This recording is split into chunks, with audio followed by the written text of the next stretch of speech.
Hey guys, what's going on? It's Daily Tactics here, and today we are back with another Star Wars The Clone Wars analysis video. I know it's been a while, but we're getting back on that train. I got a lot of requests to do more of these, and I am happy to oblige. Also, huge thank you to my friend and writer / researcher of this piece, Holocron Keeper. Thanks so much, man. And yeah, without further ado, let's get right on into it here. When the Clone Wars broke out across the galaxy, the Grand Army of the Republic was suddenly streaming into worlds, either hunkering down or securing CIS planets by way of force. The unexpected army was widely welcomed by the Republic, but it certainly did have its problems. It was wildly unprepared for organizing and assigning troopers and generals, as well as choosing their tasks. They weren't sure who was fit to do what, and what the clones' limits even were. Today we will cover a legion that quickly rose to this challenge and was known for doing the jobs nobody deemed possible or even wanted. We are going to be taking a gander at none other than the legendary 21st Nova Corps, better known as the Galactic Marines. The 21st Nova Corps was part of the 4th Sector Army and was most often led by Jedi General Ki-Adi-Mundi.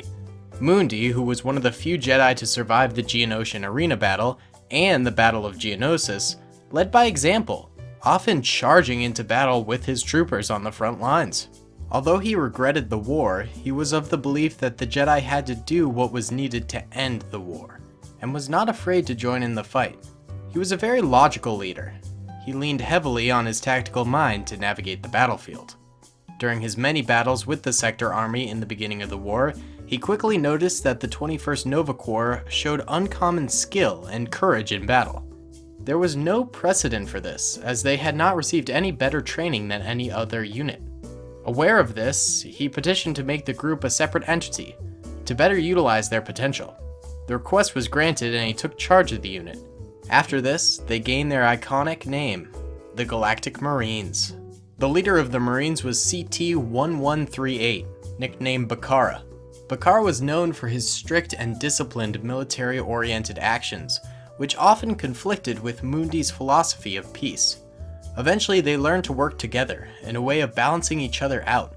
Bakara was given training on Kamino by an ex-Mandalorian journeyman protector, which is pretty much a policeman of the Mandalorian planet of Concord Dawn. Later, Bakara was also given training by ARC troopers. After this training, he was branded a loner, and mostly kept to himself outside of battle. Because of his very strict judgment, Bakara was known for transferring any clone that did not prove effective in battle, choosing only the best to represent the unit. Although sometimes considered cold, this method was also quite effective, as it meant that since the Marines only had the best, it was stronger and more efficient as a whole. There were no weak links here. These elite units, coupled with his tactics, which were often very aggressive and brutal, he shaped the clones that would become known as the feared Galactic Marines. The Galactic Marines are often outshone by the likes of the 104th Wolfpack Battalion or the 501st Legion. Despite this, they carved out their own infamy throughout the war. Known for their exceptional discipline and determination to succeed at all costs, they were often sent on more unusual or unpredictable missions that were outside of standard training, such as space combat or inhospitable terrain. Because of this, they were assigned some of the most advanced gear the Grand Army had to offer. The standard gear of a Galactic Marine's Phase 2 armor included a modified helmet that had a special filter installed, allowing the wearer to breathe pollutants and other harmful substances. Within the helmet was also included a unique material called synth mesh, located in their visor that could filter out most poisonous gases. The overall appearance of the standard Marine's helmet was very similar to that of the later Imperial Snowtrooper and shared many of the same characteristics, like the insulated armor. The most common weapon the Corps carried was the DC-15A blaster rifle, although on special occasions they were known to use Westar M5 blaster rifles. The Galactic Marines' armor all shared distinct maroon coloration on the arms and chest, with a mostly white leg region and belt, along with a kama, which was an almost kilt-like piece of flexible material that was standard issue amongst ARC troopers and commanders. The unit's distinct armor wasn't all just for show though. It also was extra reinforced compared to the standard clone armor. Many of them also carried additional gear that a normal clone trooper wouldn't likely burden themselves with additional supplies such as bombs and bandages, in case they were stuck out in hostile territory for a long period of time. There's also speculation as to the next piece of gear we're going to talk about, the flamethrower. Another clone of note is CC-1993, otherwise known as Jet, who served under Ki-Adi-Mundi during the Second Battle of Geonosis. It's unclear whether Jet was actually part of the Galactic Marines or not, but there is a fair chance that him and his specialized flame unit did. If they were a part of the Galactic Marines, then this meant the Corps also contained flamethrowers and heat-resistant gear.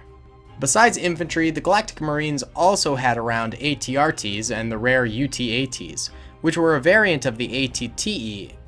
Both were very flexible vehicles and work on hazardous terrains, which often complemented the Marines' missions and tactics.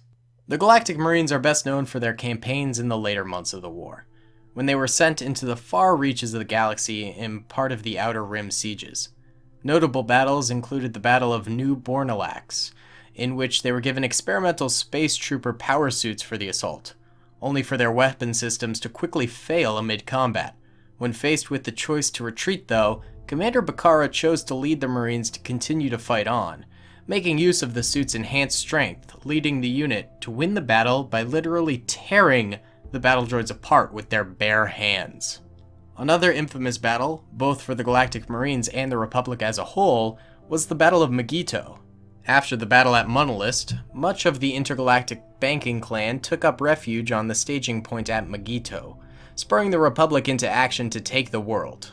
Starting in 21 BBY, the battle raged for 2 years, going until the end of the war.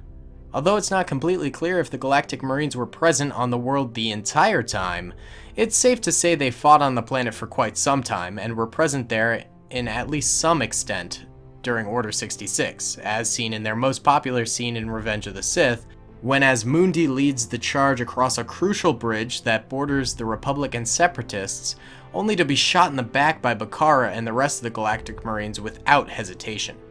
The Corps managed to secure the planet after the fall of the CIS and the deactivation of the droids, and continued to serve to the newly minted Empire for years to come. Once under Imperial leadership, they were renamed the, and this is very creative, Imperial Galactic Marines, and were known to be in active duty up until at least the Battle of Yavin, when they were known to be working as sentries on feed.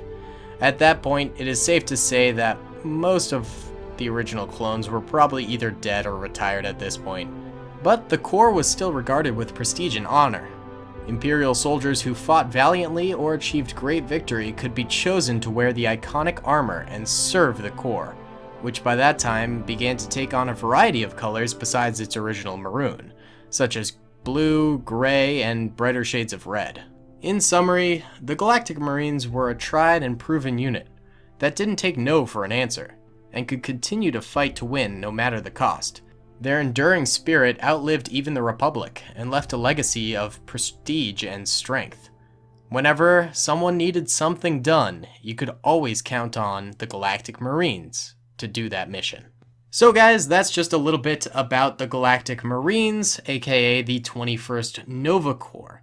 I sincerely hope you guys enjoyed this video. I really enjoyed recording it, and I hope Holocron Keeper enjoyed actually writing it. It's been a while since he wrote this. I've had this one on the back burner for a while, and I've got a couple more on the back burner from various writers. Let me know if you guys want to see more of these Star Wars analysis videos, because I've been sort of taking a break for them, but they're pretty fun to do. The only thing is editing them takes me quite a while, so I think I might hire an editor for this one, and hopefully that goes well. So yeah, let's do more of these if you guys want. Make sure to hit that like button if you enjoyed it, and it lets me know you guys want to see more, or comment that you want to see more. And also give me some topics to cover, guys. I mean, I'd love to hear what you guys want to hear about in the video.